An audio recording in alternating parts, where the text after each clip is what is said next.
discuss these latest current events and especially Rubio's visit and this press conference is Yigal Marcus, Director of Republican Overseas in Israel. Thank you for joining us. Thanks for having me. Pleasure to be on. Thank you. So we see that Rubio just finished this press conference with Netanyahu. We also know they had a bilateral meeting earlier in the day. A lot of headlines are coming out. What are the main messages that stuck with you? What stuck with me is that America and Israel are as close as ever, and that America will stand up for the truth and for what's right and not be sucked into local politics, which is why you're seeing this shift in Europe against Israel. And there is no daylight between our countries. President Trump, Secretary Rubio, and quite frankly, the entire cabinet and the Republican Party are strongly and squarely behind Israel in this battle for their future. And America will continue to support it and be the great friends that they've been. This is the best president we've ever had for Israel, the greatest team for Israel, and it shows very clearly. Just look at the way that they embraced and how united they are in message and in our goals. So we see that Rubio actually started his trip in Israel with a visit to the Western Wall alongside Prime Minister Netanyahu. Is that symbolic in any way, do you think? Yeah, because America is built on Judeo-Christian values, and those really hover over everything about what's special about the U.S.-Israel relationship. And, you know, when you look at the founding fathers of the United States of America, they had a special relationship with the Jewish community, those early Jews who came to the United States of America. And so our connection is really ancient to a certain extent. You know, we're celebrating the 250th year of the greatest democracy ever to live on this country. And what better place and what better way to show that by standing side to side with the Jewish state, and so it's symbolic, but there's depth there. You know, there's depth with Secretary Rubio. We have an incredible ambassador, Ambassador Huckabee. This is not for the cameras. This is a depth and a deep belief in what the Jewish state stands for, and in the special relationship between our countries. So Secretary Rubio said that he came to assess the ramifications of the Doha strike and the war in Gaza. What do you think is on his agenda after we've heard now this presser with Netanyahu? What are likely the demands from the U.S.?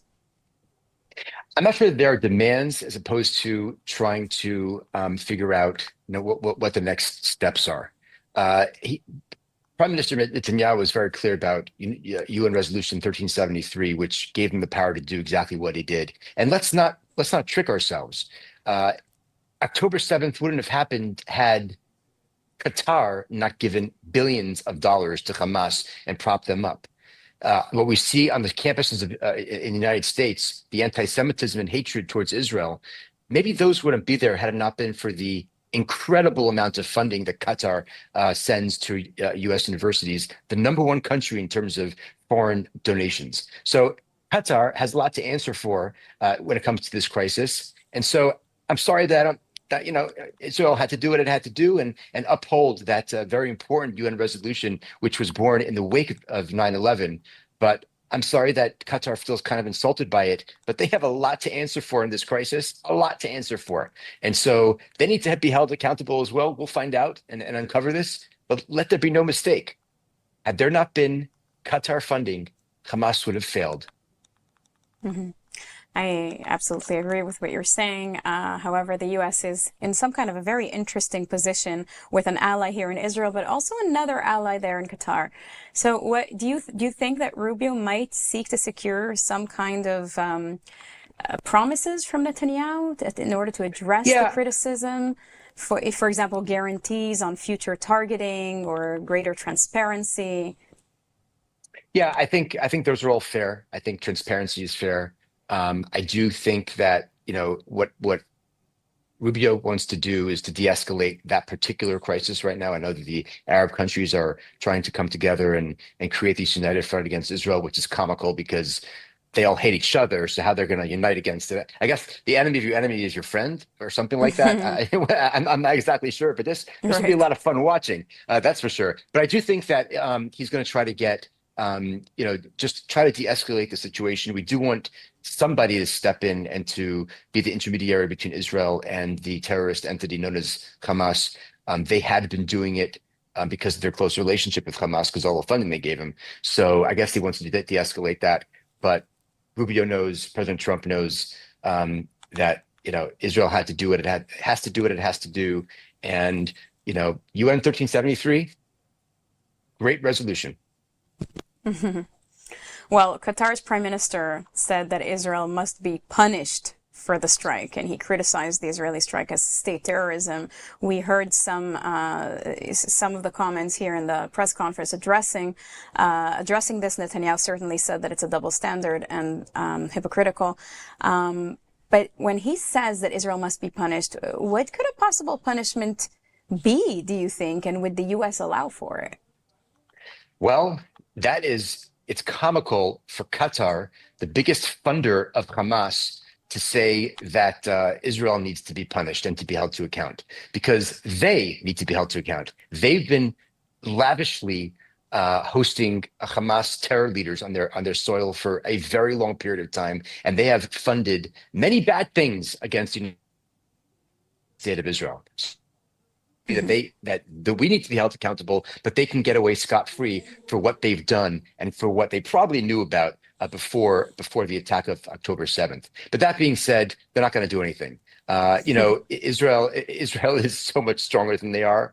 It's not even funny, and they know that any escalation on their side, would trigger potentially a very big reaction on Israel's side. I don't think they want to do that. I think they want to do something that's more threatening. But in terms of practice, I'm not expecting anything. I think they would be so foolish to try to attack Israel. That would not end well for them. So interestingly enough, right after those comments, Qatar also promised to continue to mediate for the Gaza war ceasefire and for the hostage release. How involved do you think they're going to be right now at this point, and will it change the relations? Well, look, they are they're very smart. You can't take that away from them, and they're thinking about the day after. Until now, Qatar's had huge influence in Gaza because of their funding, and Hamas could not survive without them. So they're looking at a post-Gaza world, and if they're not the intermediaries, they're gone. The population, after what Hamas has brought upon them, will have no patience for anybody who supports Hamas. So Qatar is saying, we have to figure out how we can continue to be an influence in Gaza post-war. Let's try to negotiate a deal and bring an end so at least we look good, despite the fact that they were the funders or primary funders behind what happened on October 7th. They're certainly behind Hamas. So they're trying to make good and trying to reassert themselves for a future in Gaza. And we'll see what happens. So we are seeing actually that an Arab summit is to address the strike, and I'm just wondering what could the possible ramifications be? Is it just for show? Is it just to, show that this is not something that they accept, or is it possible that there could actually be ramifications? I think it's show. It's Again, between Israeli intelligence and the might of the Israeli army, I don't think any of these people want to go up against Israel. I think they realize that the future is much brighter along the Abraham Accords than the Ismail Accords, which maybe they're trying to put together today. I'm not exactly sure, but it's not gonna. I think a lot of this is for show. I think they're very concerned about an Israel that is emboldened and super strong after this war.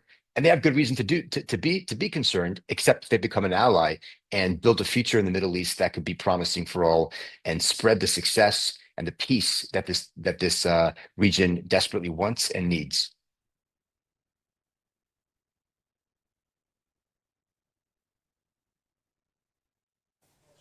Can you hear me? Yes. Sorry, we No, I had can't. we got cut out for a moment.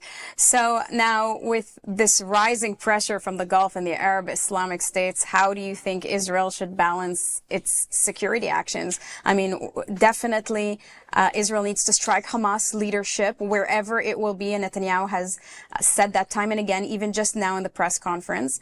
But it does have some diplomatic costs. And what do you think? What trumps what here? Yeah, look, I think Israel sent a very clear message. Couldn't be more clear. And so post this, I think that countries that are hosting these terrorists need to really think about what they're going to do.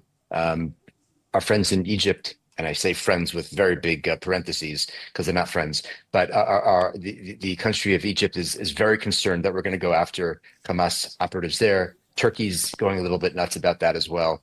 The message is out. The pressure is on. Hamas has a decision to make. If they want to live anywhere outside of Gaza, they can go. But the cost of that is going to be the end of the war and the release of the hostages. Anything short of that means that wherever they are, anywhere in the world, they're not going to survive.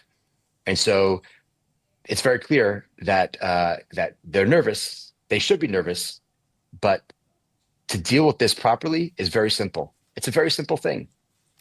End the war, release the hostages, and then these Hamas leaders who are in Gaza, they can choose any country to go after, and maybe Israel gives them the commitment not to kill them. But that's the only way they're going to live safely anywhere outside of the Hmm. Gaza Strip. The message is very clear, and I think Israel will stand by it. I think they have to. Now let's talk about the ceasefire talks. How much space does the U.S. have here, in your opinion, to push for a ceasefire or hostage release? I think that at the end of the day, America has, whatever influence they have, but the deal now needs to be a complete deal, which means get our hostages out.